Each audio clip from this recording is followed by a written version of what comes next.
On December 21, 1891, Iosif Dugashvili was born in the small town of Gori in the Russian Empire. He adopted the name Stalin, which means man of steel in Russian. He grew up immensely poor and as an only child, and was also violently abused by his father.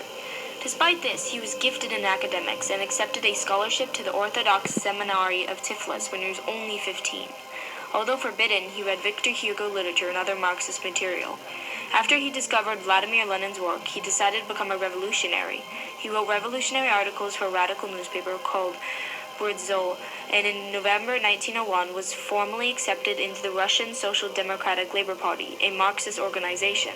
He was jailed for his revolutionary activities and was elected to serve in the All-Croatian Federation governing body. He was exiled to Siberia until 1917, and on March 15, 1917, his Tsar Nicholas II gave up the throne for a provisional government. Stalin was released from exile, and then Lenin launched a campaign to overthrow the new government. In 1922, Stalin was elected as General of State of the Communist Party. However, Lenin didn't want Stalin to have so much power, so he wrote a secret letter saying to fire Stalin. At that time, Lenin was so ill that he died soon after in 1924. Stalin begins to increase his power by removing people who didn't support him from the Communist Party.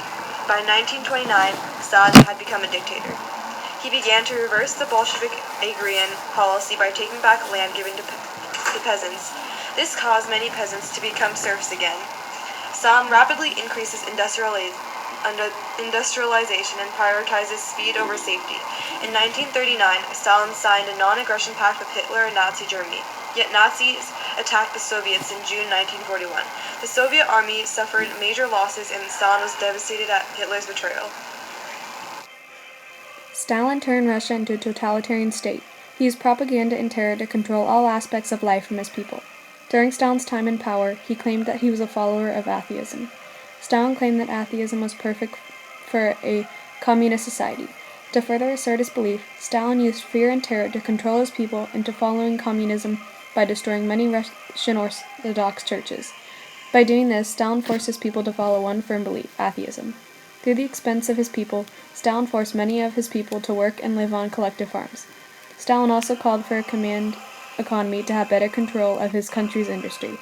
He controlled greatly increased productivity and economic growth in Russia.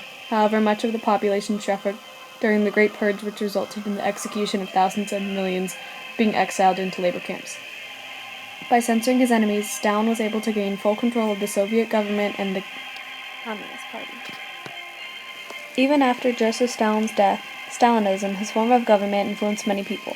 It eliminated all opinions that contradicted other powers. Within 13 years, he introduced industry and constructed Russia into one of the world's most powerful and dominating militaries.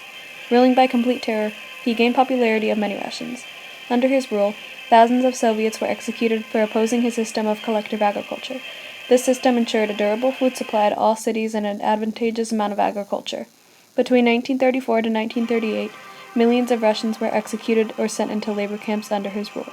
He led the Great Purge and executed 90% of the army's top officers, 20 million Russian citizens, and 1 million Communist Party members. The legacy he left on communism eventually spread to 11 countries. In 1938, he assisted the history writing of the Communist Party in a way that made his rule sound as influential and powerful as possible. The most impactful idea that Stalin introduced to the government was the Soviet Union.